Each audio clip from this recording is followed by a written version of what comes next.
Pronto, já estamos aqui ao vivo.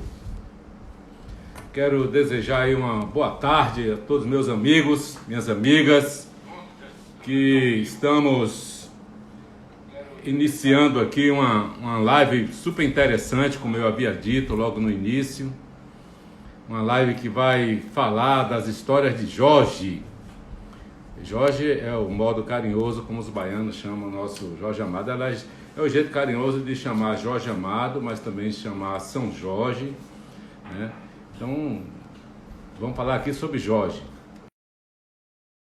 O meu iPhone está no modo soneca, mas costuma receber algumas ligações assim de uma hora para outra. Não sei o que está acontecendo. Deve ser pandemia, algum vírus aí atacou as redes. Bem, nós estamos aguardando aqui o nosso amigo Gildeci Leite. Nosso professor Gildeci Leite já tá entrando. Vou pedir aqui para olhar aqui. Gildeci Leite tem que solicitar aí, Gildeci, a sua entrada. Deixa eu ver aqui onde é que a gente vai aceitar essa sua entrada aqui. Aqui. Localizar você, meu amigo. Beleza? Já estou lhe aguardando. Aguardando o Gildeci Leite. Tá aí. Beleza, assinar, tá assinando. Já entraram aqui Tânia Novaes. Um abraço, Tânia. Boa tarde. Tacílio Baquetas. Rose MA14. Beleza, Rose. Roque Coutos. Oi, gente, boa tarde. Falou, Roque. Estamos aqui com você, meu amigo. Itacílio Baquetas, já falei. Antônio Augusto. Vita Lisson. Antônio Augusto também já falei. Mary Rose Diamantino, Everaldo Augusto, sou esposa de Diamantino, estou com ele, meu amigo Diamantino. Diamantino é meu amigo. Então, estou aguardando o Gildeci entrar aqui, ele tinha solicitado, foi autorizado, vou autorizar de novo, meu amigo Gildeci. Parei, viu, Gildeci, você já está me ouvindo aí. São essas inconformidades dessas redes. O Gildeci, eu vou pedir você para solicitar a entrada de novo, amigo. Aqui, já está aqui. Achei. Beleza. Adicionar. Pronto, aguardando aí de novo. Suzy Dócil? Será que é Suzy Dócil? É isso mesmo. Pronto. Meu amigo Tribal. Tribal é esposa de Mariana. Mariana é minha filha. Então, Tribal é o quê, meu? Genro. Claro. Gildeci diz que a internet está ruim. Alô, Everaldo? Pronto, velho, já entrou, cara. Você está onde? Você tá em... Rapaz, Primeiro essa lugar, internet às vezes... Boa tarde, como é que você está? Tudo beleza, Deixa eu colocar um calça aqui no celular. Beleza. Você está Tudo em em paz. Ceabra ou em Salvador, velho? Seabra, sou cidadão ceabrense. Ah, muito bem. Então, Recebi o por isso título. que... Acho que está até ali em cima, perto do pilão. Beleza, beleza. Eu estou sabendo aí que... Eu vou fazer aqui uma rápida apresentação de você e depois vou passar a bola, que quem sabe as histórias de Jorge aqui é você, certo? Pronto. Nosso professor Gildeci Leite, professor da UNEB, é mestre em literatura, doutor também em ciências do conhecimento, né? É uma coisa parecida. Eu conheço esse cara desde menino, claro que eu sou mais velho do que ele. Eu dava conselho a ele lá na Universidade Federal, no Instituto de Letras, porque na época, não sei se hoje ele ainda é assim, mas na época ele era muito radical, líder estudantil, presidente do DA, queria tocar fogo no mundo, e eu, claro, sempre fui um cara mais sensato, dizer, Gildeci, não é bem por aí. Você ouviu o que foi que eu falei? A sua internet estava ruim. Travou. Eu estava dizendo que eu lhe conheço desde o Instituto de Letras, que eu sou mais velho do que você, e eu ficava lhe dando conselhos, porque na época você era muito radical, e que eu não tenho certeza se ainda continua radical. mas na época queria tacar fogo no mundo, militante do PCdoB, presidente do DA, ligado com o pessoal do DCE, mas tinha algumas características que eu acho que essas você ainda continua, certo? Um cara muito dinâmico, muito proativo, certo? Um cara muito solidário, certo? E um cara que se rebela fácil contra as injustiças. Então, isso aí sempre marcou Gil Deci. E a internet dele não está legal, mas depois eu passo aqui um preâmbulo para ele, certo? É assim mesmo, esses problemas aí da internet. Sim, mas aí então, no Instituto de Letras, ele concluiu o curso primeiro do que ele entrou, eu também tranquei o curso durante 9 semestres, eu pegava 2 matérias, eu trancava o curso, sempre que combinava com a eleição de Haroldo Lima, Daniel Almeida, beleza. E o Gildeci também militava e terminou fazendo o mestrado, passou com louvor, doutorado, foi diretor do campus da UNEB de Ceabra, fez um bom trabalho lá, muito querido entre os professores, e hoje continua professor lá. Ele alia a sua atividade acadêmica, também com uma opção religiosa, do povo de santo. Ele deve falar um pouco sobre isso aqui. E, tem lá seus orixás. Hoje, inclusive, é o dia do orixá dele. Ele vai falar aqui, o meu foi hoje. Do orixá de Jorge hoje. É de Jorge também, pronto. É o Jorge e o seu. Então, vai falar sobre isso também, certo? E Gildeci já fez aqui, pela segunda vez, um congresso de baianidades, né? É um novo conceito, uma nova abordagem, né, cultural, do que é ser baiano. E ser baiano é ser brasileiro, é ser africano, é ser de Angola, é ser de Santo, um bocado de coisa. Traz escritores aí da África, de vários lugares para poder participar. É um negócio super interessante. É um agitador cultural naquela área ali da Chapada Diamantina também. E faz isso tudo e não deixa de continuar suas pesquisas. Então, eu quero agradecer, Gildeci, sua participação aqui hoje. Quero dizer que, com certeza, quem está nos acompanhando aqui vai gostar muito. Eu assisti uma live sua recentemente com o Fábio, né? Professor Fábio, que é professor, que é do PSOL, não sei se é o presidente estadual, alguma coisa do PSOL, sobre Edson Carneiro. Foi muito bom aquilo ali. E essa nossa juventude, né, e o próprio povo precisa conhecer. Acho que tem poucos baianos que sabem quem foi Edson Carneiro. Para nossa sorte, Jorge Amado é mais conhecido, né? Os baianos já conhecem, a televisão ajudou muito a divulgar o nome de Jorge, enfim. Então, hoje nós vamos... Vou passar a bola para você. O nosso motivo aqui hoje, nosso assunto principal é o seguinte: a obra de Jorge Amado e outras histórias. As outras histórias quem vai contar é você, vai falar sobre a obra de Jorge. Eu queria já, passando a bola para você, fazer uma pergunta, como eu sempre faço quando tem algum tema assim muito instigante, certo? Como é que Jorge Amado, que tinha a sua obra literária, o credenciava a ser prêmio Nobel, com certeza. Não foi por alguma razão, com certeza, entendeu? É importante? Talvez não, mas é uma prova de reconhecimento da sua obra em âmbito internacional, ele que já era muito conhecido. Como é que ele, autor de uma obra vastíssima, rica, né? Como é que ele começou a fazer literatura? Como é que ele se despertou para a literatura? Com que idade foi que Jorge começou a escrever? Ele que nasceu lá para o lado do sul da Bahia, né? E faleceu em 2001, e nesse período todo criou uma grande obra. Está aí a bola para você. Como é que Jorge começou a fazer literatura? Geraldo, primeiro agradecer pelo carinho, pela atenção, né? Dizer que ainda cuspo fogo, sim, viu? Mas estrategicamente, né? Que inclusive é uma característica. Hoje eu travou algumas vezes aqui, eu peço desculpas caso trave novamente, mas a internet já está ajudando agora. Eu ainda cuspo um pouquinho. Você está ouvindo bem aí, não está?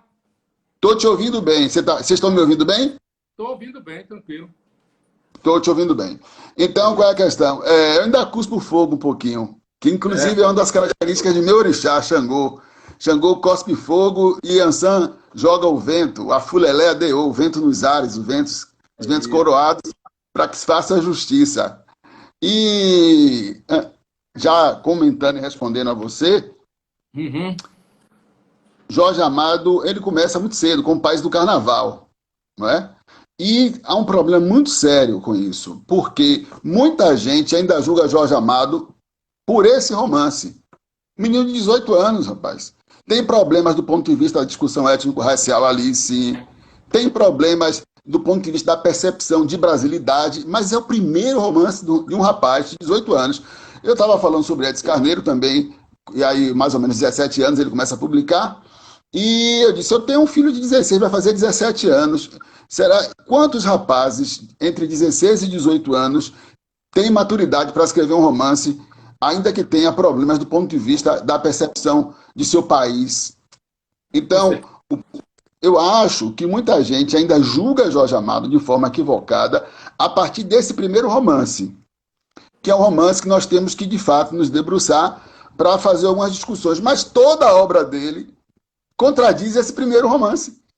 O País do Carnaval é um país que deve ser contestado, é um país que não é interessante, é um país de pessoas não muito interessantes. Entretanto, toda a obra diz o contrário.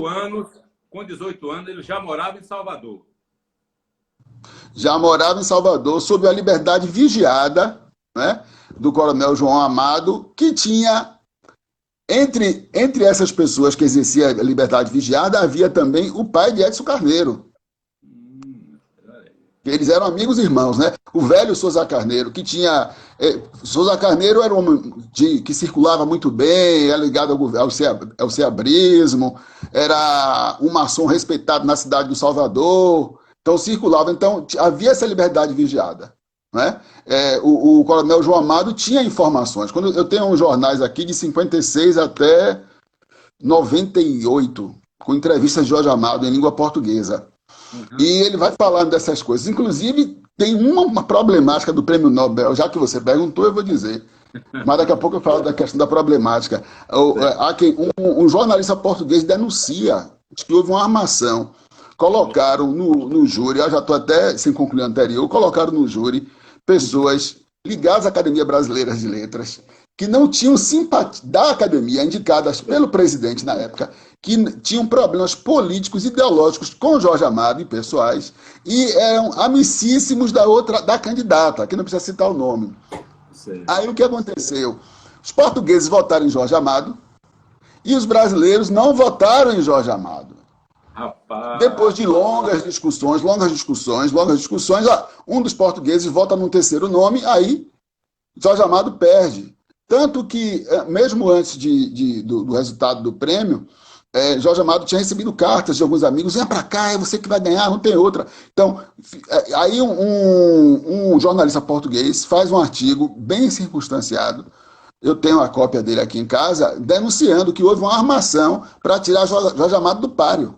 Teve trairagem. Não, aliás, desculpe, eu estou confundindo o Prêmio Nobel com o Prêmio Camões, me perdoe. Aí foi o Prêmio Camões. Teve trairagem. Prêmio Camões.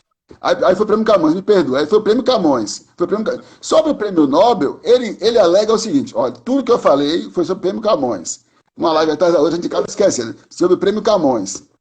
Seria ele, mas não foi, foi uma brasileira, uma Raquel de Queiroz. Pronto, falei. Aí o que acontece? Em relação ao Prêmio Nobel, há uma discussão de que havia no membro um religioso que não suportava a possibilidade de Jorge Amado ganhar esse prêmio no Conselho, né, justamente por conta, esse religioso cristão, por conta do viés afro-brasileiro e negro da obra de Jorge Amado. Agora, veja bem, com o Prêmio Camões, os próprios brasileiros armam para que Jorge Amado não ganhe. É verdade. Com o Prêmio Nobel, há um religioso que não permite que sequer Jorge Amado chegue próximo. E aí ele continua recebendo ataques da esquerda, de parte da esquerda, e de parte significativa da direita. Ele diz assim, não aguento mais, vocês apanham da esquerda, apanham da direita. Ora apanha da esquerda porque acreditam que ele trai os princípios, né? E da direita porque acha que ele é revolucionário demais. O mesmo texto que para alguns segmentos da esquerda seria um texto reacionário, esse mesmo texto é muito revolucionário para a direita, por isso não merece o devido zelo. Teve uma professora da USP, que hoje é da Academia Brasileira de Letras, Valnice, que ela diz o seguinte, que que um dos grandes problemas da obra de Jorge Amado é porque tem dendê demais, é muito untada de dendê. Pô, E outros vão dizer para ele assim... Onde é que está o mal nisso?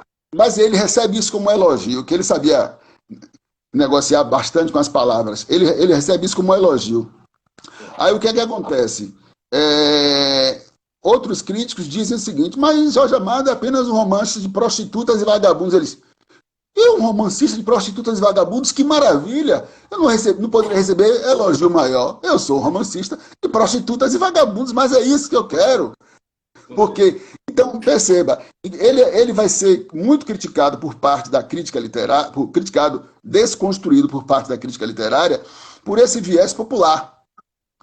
E, ao mesmo tempo, segmentos ditos progressistas vão criticar Jorge Amado porque ele não seria esse progressista todo. Entre esses segmentos, alguns dos nossos irmãos do movimento negro. E eu tenho... História, né? Agora, ele durante toda a sua vida, né, ele teve não só uma relação política assim, com a esquerda, teve um processo de ruptura lá depois do 20º Congresso do Partido Comunista da União Soviética. Ali há uma certa ruptura com aquela tradição que ele vinha desde a sua juventude, né? Mas, além dessa relação política, ele também tinha uma relação pessoal, era amigo de grandes escritores comunistas, né? Pablo Neruda, por exemplo, era um desses escritores, né? Os franceses, Simone de Beauvoir, outros, né? Gabriel Garcia Marques e tantos outros, caras assim, progressistas, avançados, alguns declaradamente comunistas, e tinham uma relação de uma amizade muito grande, né? Com Jorge Amado. Isso diz por conta das leituras que a gente termina fazendo, né? Não só dele, mas também de Zélia Gattai, né? Que escreveu também sobre isso. E aquele livro dele, livro de memória, Farda, Fardão, Camisola de Dormir, conta muito essas histórias.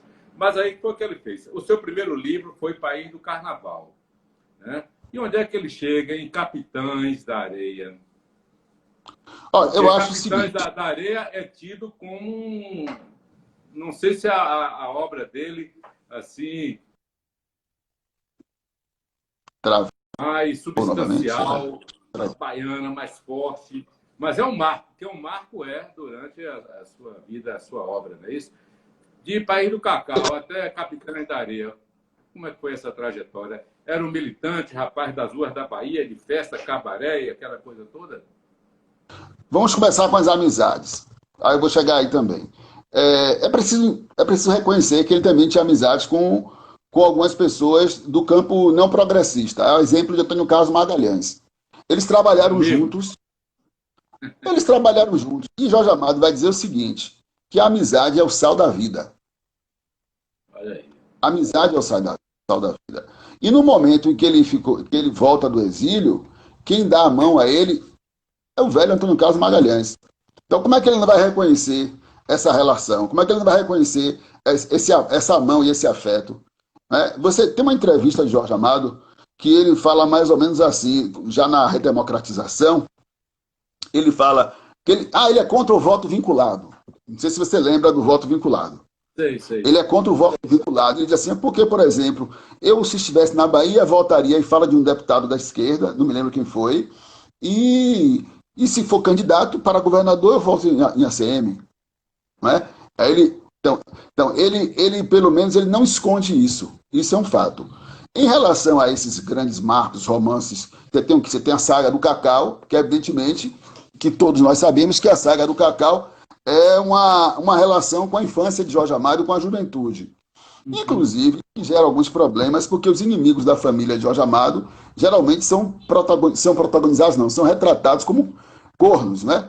Alguém que foi traído, etc e tal, aí isso gera um grande problema. Falou mal do pai dele, teve um problema com o pai dele, aí Jorge Amado constrói. Tem uma narrativa dentro dos estudos amadianos. Tá me ouvindo direito? Estou ouvindo, tá beleza, tá tranquilo. Tem uma narrativa dentro dos estudos amadianos que um professor, que eu não vou dizer o nome, você conhece, tá vivo, um professor, foi professor, já está aposentado do Instituto de Letras. Não é Cid, não, você acha que é ele, não é não. ele teria feito um texto depreciativo a Jorge Amado e publicado em um dos grandes jornais de Salvador. Uhum. Aí esse professor foi chamado por dois outros professores. E esses dois outros professores disseram: fulano, eu conversei com Jorge.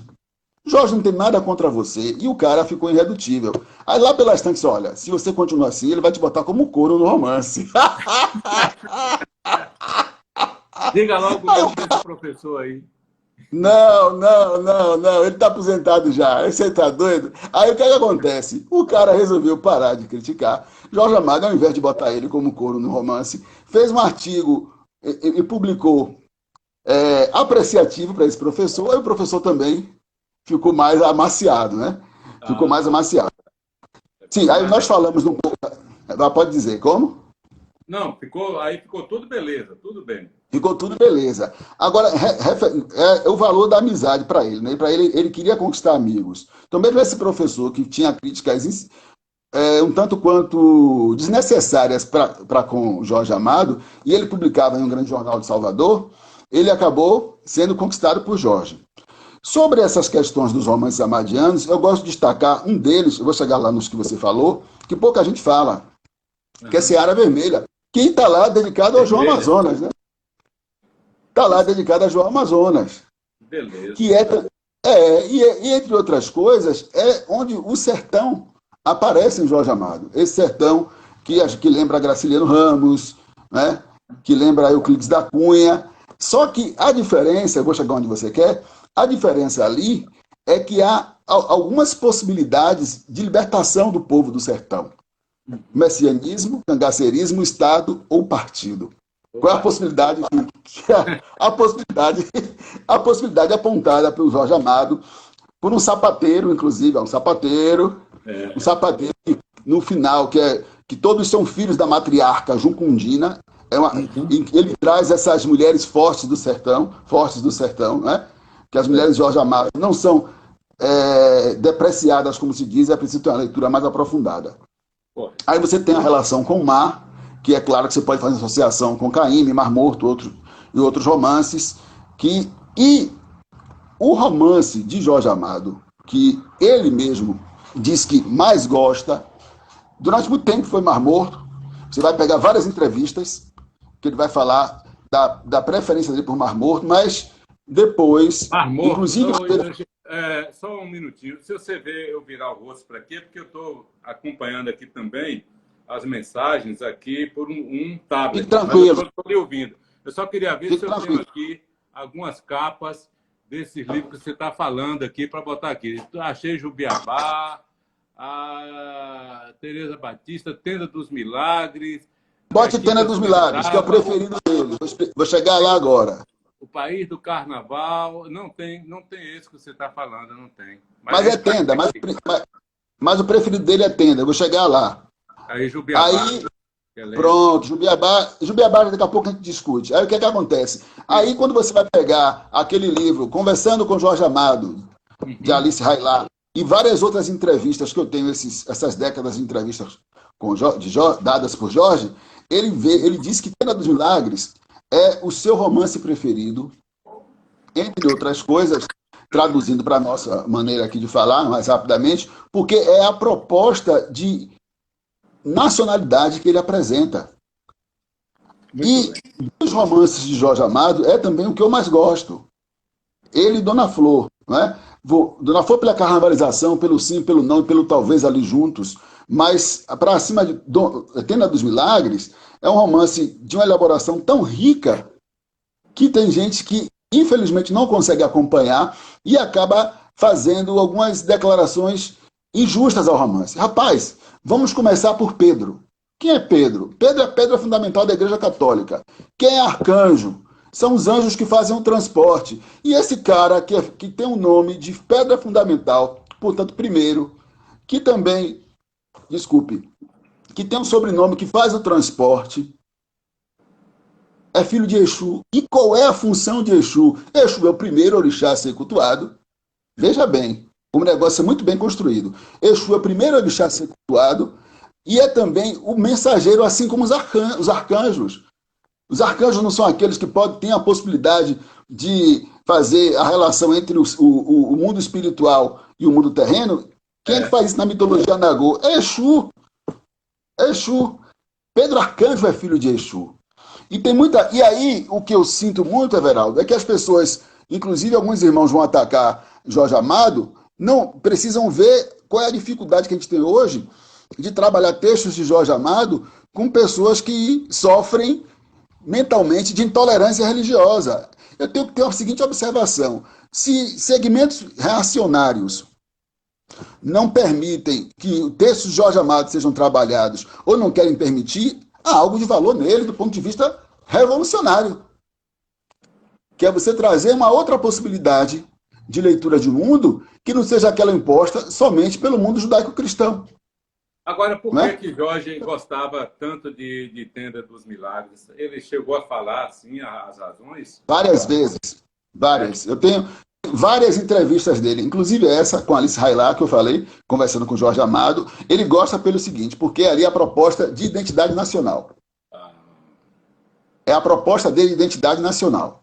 Qual é a proposta? Pedro Arcanjo é o mestiço em Jorge Amado, não é o mestiço que exclui o elemento negro de forma assimilatória. O mestiço em Jorge Amado é negro-mestiço.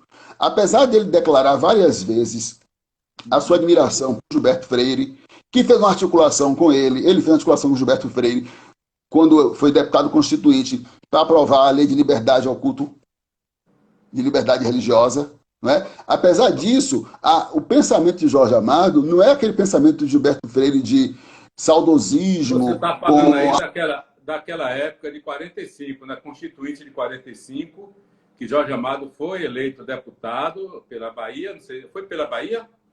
São Paulo. Por São Paulo, como deputado do Partido 46, Comunista. Não? Oi? 46, não, Constituinte? Mas a eleição acho que foi final de 45. A eleição foi 45. Porque ele toma posse. É isso mesmo. E ele foi autor da lei, né, da liberdade religiosa no país. Ele, como deputado, foi quem apresentou essa lei, como deputado comunista. É isso que você está se referindo, né? E nisso aí ele costurou com um segmento importante também de estudiosos e tal. Beleza. Eu só queria lembrar dessa passagem dele como deputado.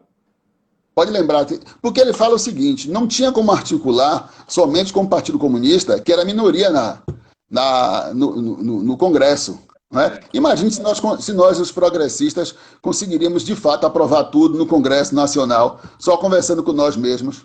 Então não é parlamento, vai falar com quem? Só com a gente, só com o espelho? Está entendendo? E você já foi parlamentar, você sabe que às vezes você precisa ceder um pouquinho. Então, ele aí em 48 ele é cassado, em janeiro de 48, por conta da cassação também, claro, do Partido Comunista do Brasil. Então, a ponto, Pedro Arcanjo também é o principal personagem dele, o que ele mais gosta, a ponto dele dizer o que ele quer dizer sobre a relação dele com a religião através do personagem. E ele mesmo diz, quando alguém pergunta, mas Jorge, vem cá, você não é materialista cheio de superstições, viu? É porque eu esqueci de anotar aqui. Eu encontrei nos jornais 7 superstições de Jorge Amado. Praticante. Rapaz, na verdade é o seguinte, eu vou interromper para depois voltar lá para Pedro Arcanjo, como a gente está batendo um papo. Eu acredito que intelectuais da geração de Jorge Amado, principalmente intelectuais comunistas, tinham a obrigação, intelectuais artistas, a obrigação de se dizerem materialistas. Né? Eles tinham essa obrigação de se dizerem materialistas. Você vai pegar, por exemplo, um cara mais ou menos... Pierre Verger. Pierre Verger foi o Juobá, do Lia Chopin-Fonjá, que é o mesmo cargo de Pedro Arcanjo no mundo ficcional. Pierre Verger teve posto também de Babalaô, no continente africano, e você vai assistir e várias outras deferências a Pierre Verger foram dadas durante a vida dele, e ainda hoje, pós-mortem, né? No mundo afro-brasileiro. E aí, quando você vê uma entrevista de Pierre Verger, ele diz, não, eu não acredito em nada disso, eu sou um francês idiota. Ou seja, essa relação com se assumir idiota, entre aspas, que o próprio Bira Gordo, eu tive a oportunidade de ouvir isso de Bira Gordo. Juraci, nós participamos de uma mesa sobre justamente Dona Flor e seus dois maridos, na Fundação Clemente Mariani. Aí Paulo, que da UFRB, coordenava um projeto lá. Aí disse, Juraci, eles são marxistas de uma época que eram obrigados a dizer que eram materialistas. É verdade. Durante muito tempo, toda uma geração de artistas intelectuais tinha uma relação muito próxima com o Partido Comunista e com essa ideia, né, de um mundo novo, um mundo da paz, e por conta disso assimilava, né, esse conceito materialista, mas não deixava a sua herança lá de religiosidade, seja na religião afro, seja na religião católica. Tinha isso mesmo. Hoje pode parecer estranho, mas há 4, 5 décadas atrás era normal. Com certeza, é isso mesmo. Mas, Everaldo, ele não se assume como religioso, apesar de ter sido Obá de Xangô. Agora, olha que engraçado. Eu anotei isso aqui. Tem uma entrevista dada por ele em 1981, 31 de outubro. Sim. Para o Jorge Amado. Quando perguntado a ele sobre isso, sobre a questão dele com as mães de santos, com os candomblés, ele, não, eu sou materialista, eu estou ali, Pedro, aí em outra entrevista ele diz, eu estou ali para cumprir a minha missão, mais ou menos isso, né? Para cumprir a minha missão de representação do povo, como Pedro Arcanjo respondeu ao professor marxista da Faculdade de Medicina, eu não vou crer, eu não creio, mas se eu disser que eu não creio, eu vou favorecer a burguesia, os destruidores do povo negro, eu estou ali como representação. Só que ele diz, olha, quando pergunta o orixá dele, olha, eu nasci laçado e empelicado, portanto, quem nasce laçado e empelicado é de Oxalá. Mas teve um pai de santo aqui, que quando eu tinha 15 anos, Procópio do Ogunjá, jogou para mim. Coloquei na imagem aí, Judeci, uma menininha, né? Menininha ou mãe senhora? Mãe menininha. Quem é menininha? Uma menininha tá pequena aqui, dá para ver. Ou seja, ele é materialista, mas tem certeza que... Porque há uma tradição de quem nasce, quando a criança sai do ventre da mãe, que ainda está revestida com a bolsa... Com o nome? Com a pele umbilical? Não, com a bolsa... Esqueci até o nome da povo de biologia, daqui a pouco lembra. Revestida ainda. Aí diz que a pessoa é de Oxalá. Né? Inclusive... Aí o que acontece? Ele tinha certeza disso, só que quando ele tinha 15 anos, Procópio do Ogunjá, que tinha um terreiro de candomblé no bairro que hoje nós chamamos de Ogunjá, disse para ele, meu filho, você não é de Oxalá, você é de Oxóssi, Oxóssi passou na frente. Gente, quem trata... Everaldo? Tô ouvindo. Aqui apareceu aqui uma sala agora para mim, viu? Apareceu o quê? Uma sala, uma mesa e uma cadeira. 3 cadeiras e uma mesa. Pode terminar, pode continuar aí que eu já vou virar aqui. Pronto, tranquilo. Aí o que acontece? As imagens, eu joguei uma imagem aí da propaganda de Jorge Amado, quando foi candidato a deputado pelo Partido Comunista. Eu tenho um vídeo com a musiquinha da época. Que beleza. Mas vai lá, pode continuar. Certo, então, veja bem. Ele problematiza algo que só quem é de dentro mesmo. Olha, eu nasci empelicado, era para ser de Oxalá, mas na briga de orixá, Oxóssi passou na frente, portanto o dono de minha cabeça é Oxóssi, que é hoje, quinta-feira, ontem foi dia de Xangô, meu orixá. Aí ele diz mais, olha, mas a minha relação melhor é com Yansan, eu gosto mais de Yansan, é meu orixá favorito. Agora tem uma coisa, eu gosto muito de Oxóssi e de Xangô, mas eu tenho uma relação melhor com Oxóssi de Xangô, porque eu sou Obá de Xangô, eu tenho um cargo junto a ele. É conversa demais para quem não crê, rapaz. Bom, quem vai dizer algo mais fidedigno em relação a isso é a família. Mas pelos depoimentos dele, é pelo menos alguém com muita respeitabilidade em relação ao povo de Axé. Não é? Então, para ele estava cumprindo a sua função de Obá de Xangô, ministro de Xangô, assim como Pedro Arcanjo cumpria a sua função de Ojuobá. Eu não me lembro o ano, eu não anotei isso aqui, mas teve um ano em que Mãe Senhora, que era mãe biológica de Mestre Didi, mãe de santo de Mãe Estela, a terceira matriarca do Afonjá, ela tinha um congresso luso-brasileiro em Salvador. Aí Mãe Senhora, quem vai receber esses homens? Mãe Senhora era muito altiva, ela não se curvava não. Depois eu conto que ela aprontou com a embaixada norte-americana. Aí eu vou contar logo. Deixou o povo esperando. Mãe, o povo importante tá aí. Importante sou eu, meu filho. Lá ele maltrata o nosso povo, deixa ele esperar. A embaixada norte-americana. Mas aí o que é que ela faz? Ela pega, constrói, chama Jorge Amado, você Bobá de Xangô, você vai receber os portugueses aqui. Para isso, ele faz um ritual chamado Ritual do Bori, que é um ritual somente para iniciados, que é dar comida à cabeça, Bori, dar comida a Ori. E no discurso ele diz o seguinte, mais ou menos, olha, discurso da Xelpó Fonjá, ele publicou no Jornal à Tarde depois. Olha, nós sabemos de tudo que vocês fizeram conosco. Nós sabemos o sofrimento que vocês nos causaram. Isso ele dizendo para os portugueses na recepção. Entretanto, essa casa, eu estou adaptando o discurso, essa casa é a casa da inclusão, é a casa da paz, a casa do amor. Vocês são bem recebidos, mas nós sabemos o que vocês fizeram. Você está entendendo? Aí como é que a gente vai dizer que esse cara não tem uma representatividade negra só porque ele tem pele branca? Aí eu vou perguntar para você, Everaldo. E o cara lá da Fundação Palmares? Rapaz, não sei se você sabe, ele é filho de Oswaldo de Camargo. Oswaldo de Camargo é um dos maiores representantes da literatura negra ou afro-brasileira, do quilombojo, de cadernos negros. Inclusive, é um dos meus preferidos. Então, ele não é um rapaz negro nascido sem formação, que não foi acompanhado por alguém com formação de militância. Uhum. Ele é filho de um dos maiores representantes e é um rapaz de pele negra. Então, para além da pele, tem que ter a consciência, claro. Entendeu? E uma consciência inclusiva. Eu penso na consciência inclusiva. Gildeci, você me dá um minutinho só para fazer uma que vale aí para todos nós. Mariana, que me deu esse toque, Mariana é minha filha. Mariana Silva, é cantora também. Ela e Tribal, o esposo é músico também, Mariana é cantora. Bom demais. E Ana Lee está ainda em dúvida se vai ser música, cantora, dançarina e tal, que é a filhinha dela. Ela está dando uma dica, o seguinte, que tudo que você está falando aí da vida de Jorge Amado, as pessoas podem ver de perto lá na casa do Rio Vermelho, na casa de Jorge Amado.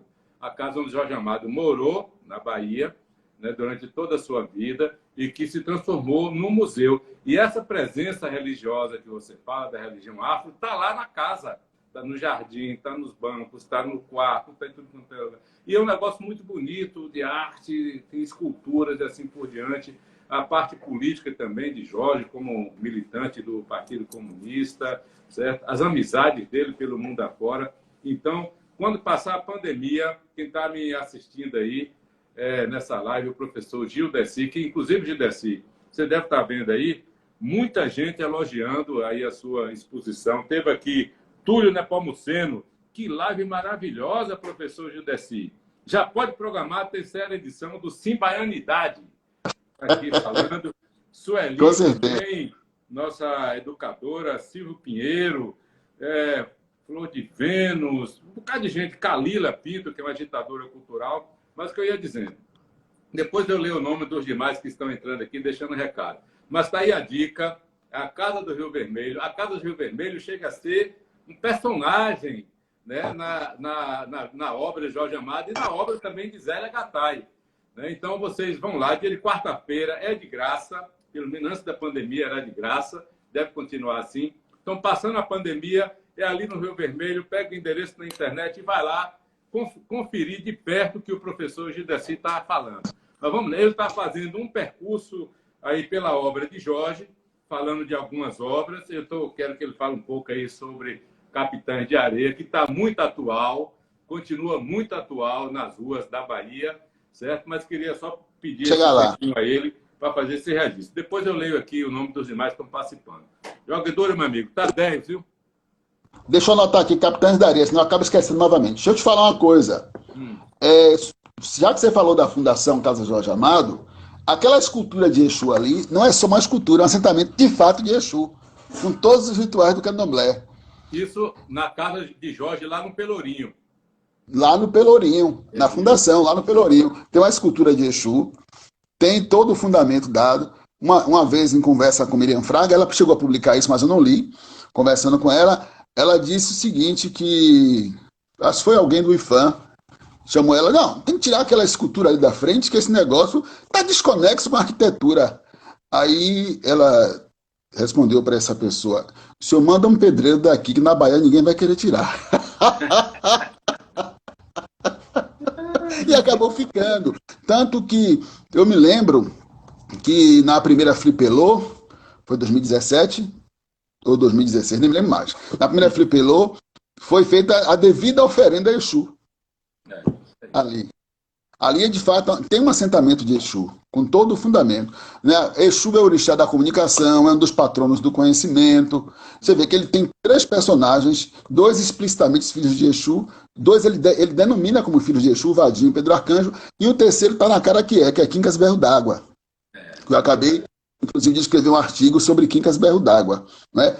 Capitães da Areia. Capitães da Areia, incrível. Ontem nós tivemos uma live com o Cássia Vale, e isso foi rememorado. O Paió na minha opinião, e na opinião de vários outros professores e críticos, uma série de releituras de obras de Jorge Amado, e entre elas Capitães da Areia. Disso nós não temos dúvida, a relação com a infância, a relação com a necessidade de cuidar das pessoas. Os meninos, quem assistiu ao Paió, vai lembrar, inclusive, dos irmãos Cosme e Damião, que são filhos da evangélica. Sei. Poxa, claro que lembra a relação com o Paió, né?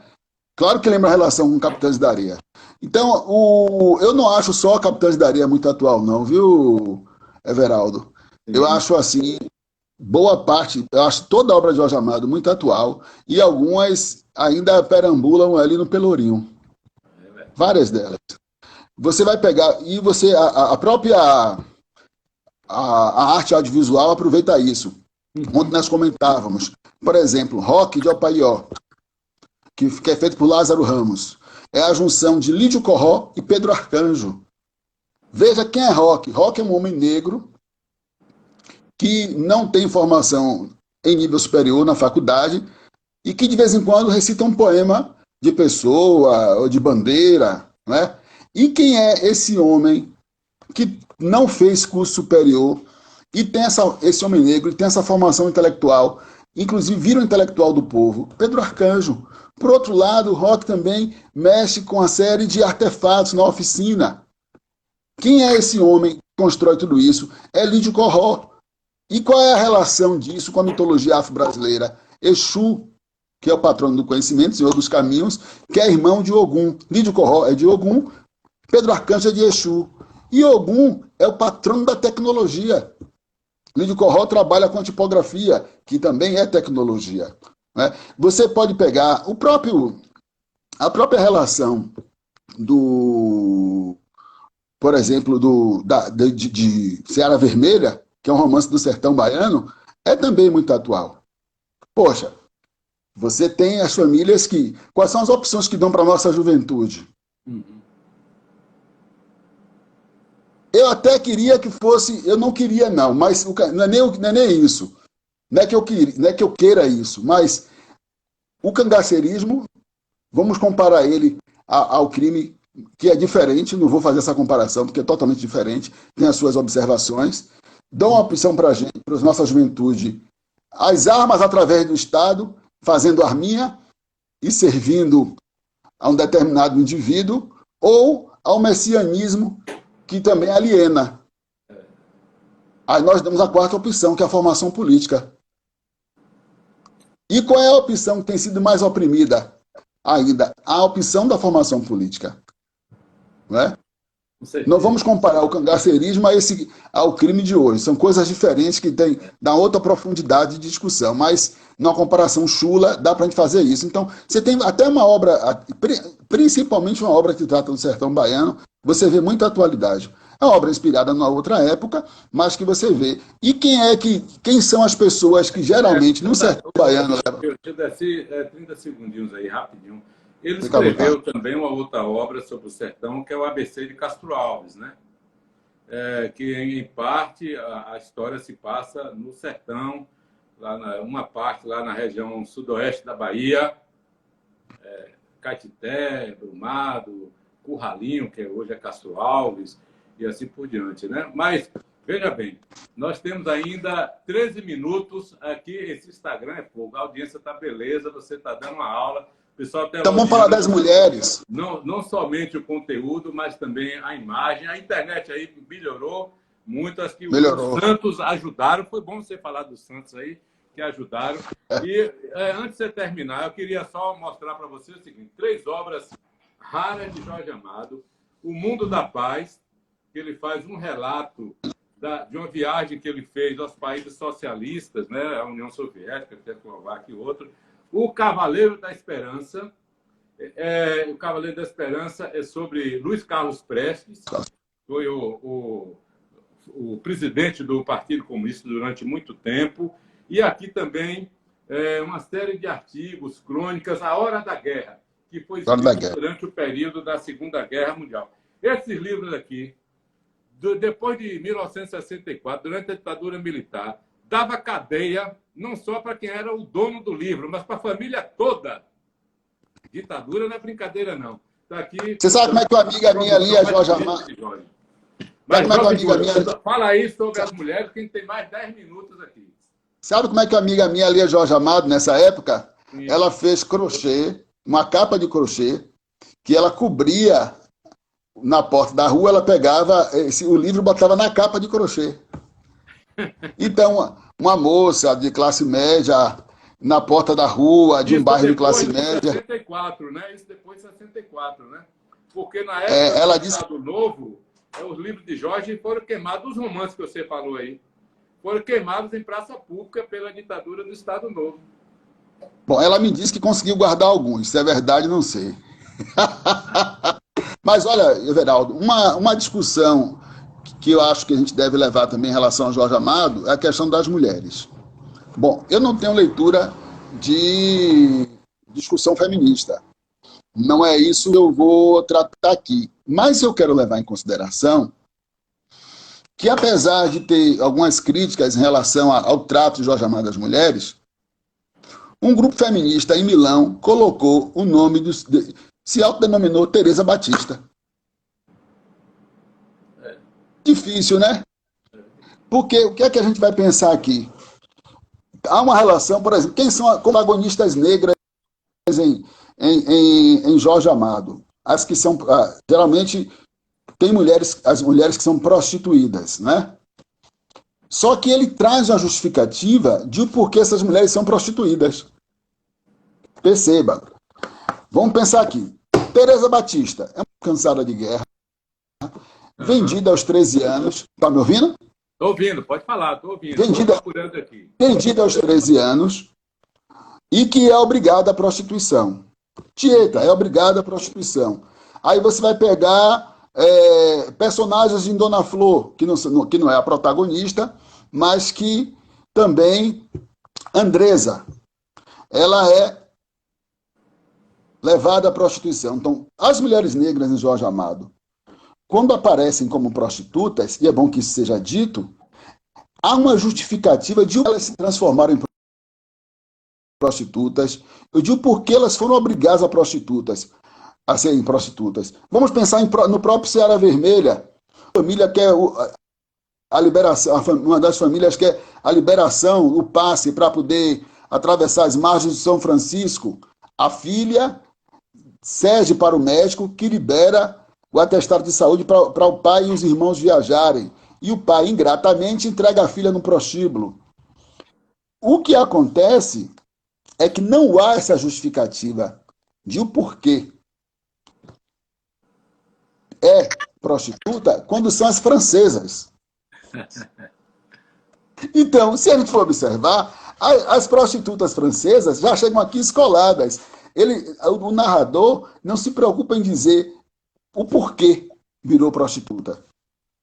Né? Embora as prostitutas, sejam francesas ou negras, não são crucificadas em Jorge Amado, não são tidas como a escória da sociedade. Né? Não são demonizadas, discriminadas. Né?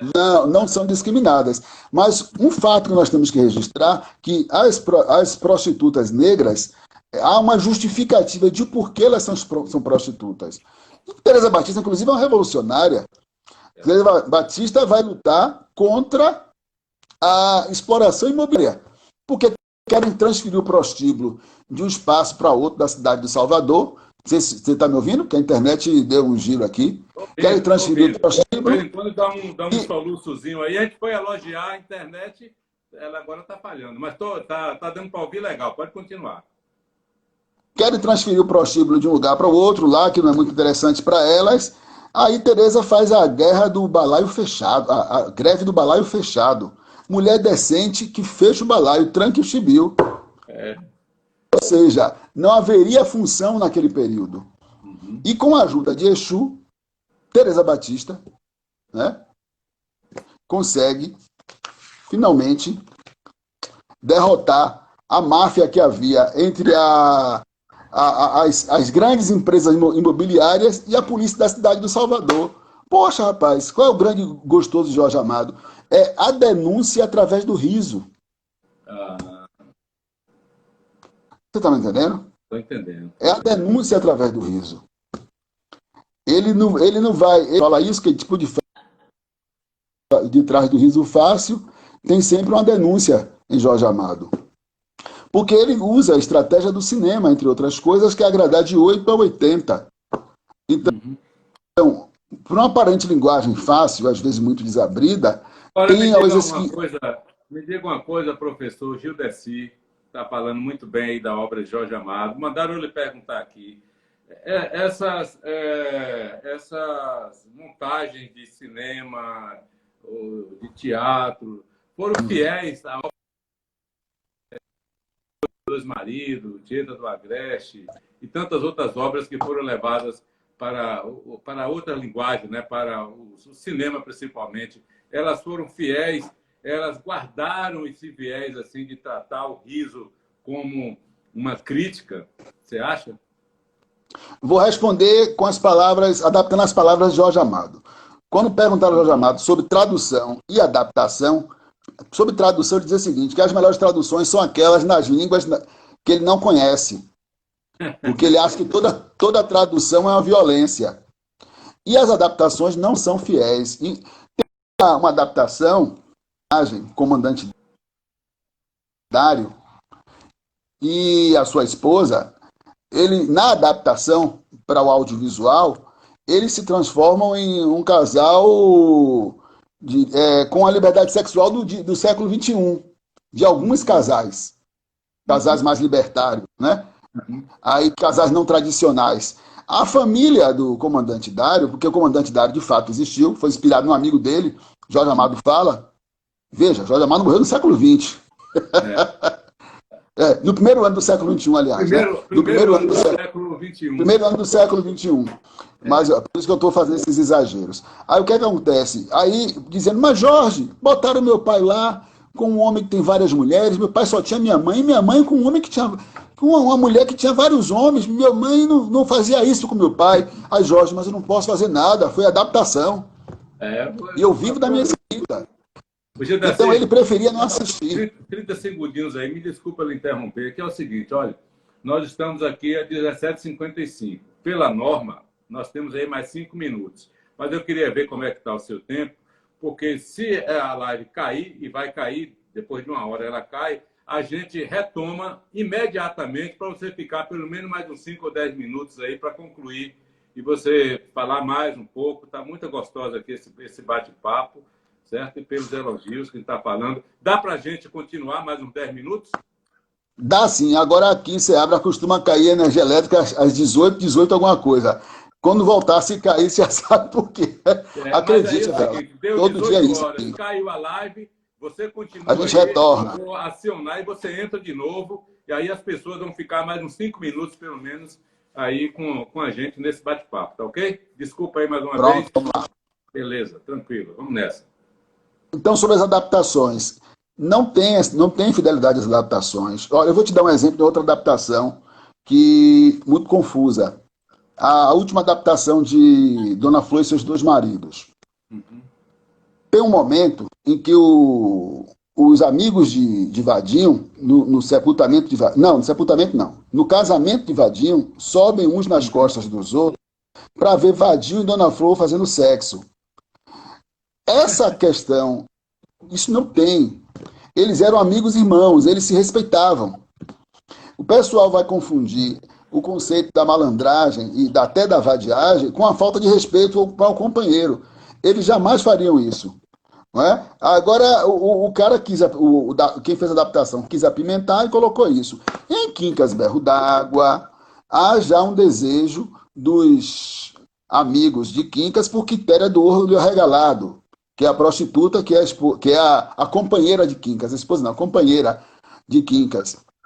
Mas mesmo assim, algo mais não tão exagerado quanto foi mostrado lá nessa adaptação que tinha Edson Celulari como Vadinho. Então, você tem algumas adaptações que são extremamente despreocupadas com a própria ética da obra. Não tem como.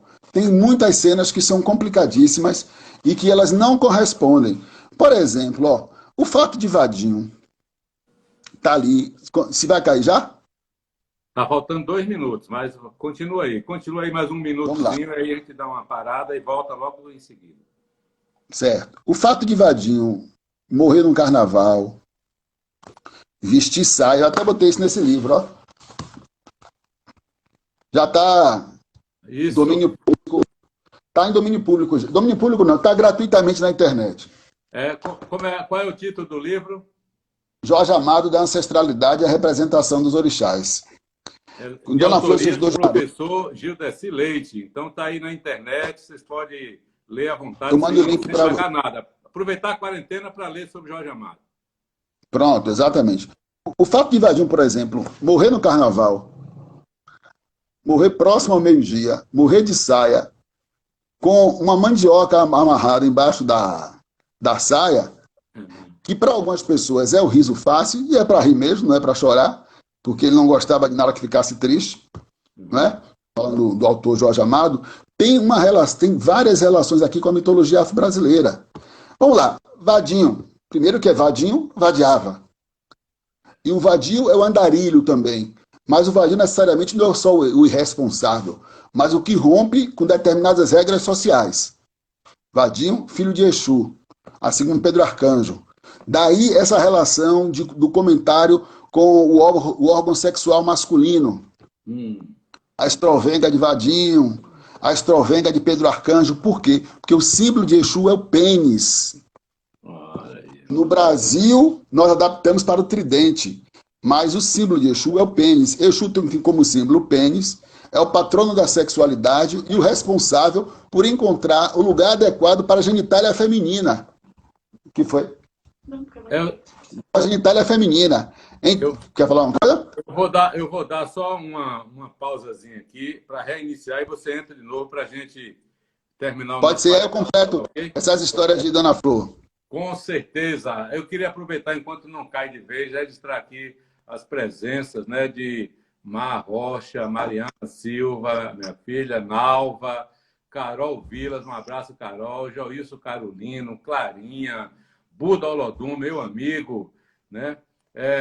Que mais? Dória também está aqui entre nós, Douglas, Manuel Vidal, tem uma galera aqui nos acompanhando, Roque Couto, muita gente aqui nos acompanhando. Professor Alan Matos. Alan foi nosso contemporâneo lá no Instituto de Letras, viu, Gilberto? Sim, estou lembrado dele. De Freitas, né? Beleza. Vamos, então, dar uma encerrada aqui e a gente retoma, tá ok? Quem está nos acompanhando aí, entre de novo para a gente concluir o nosso bate-papo, que está muito gostoso. Tá 10. Encerrei aqui.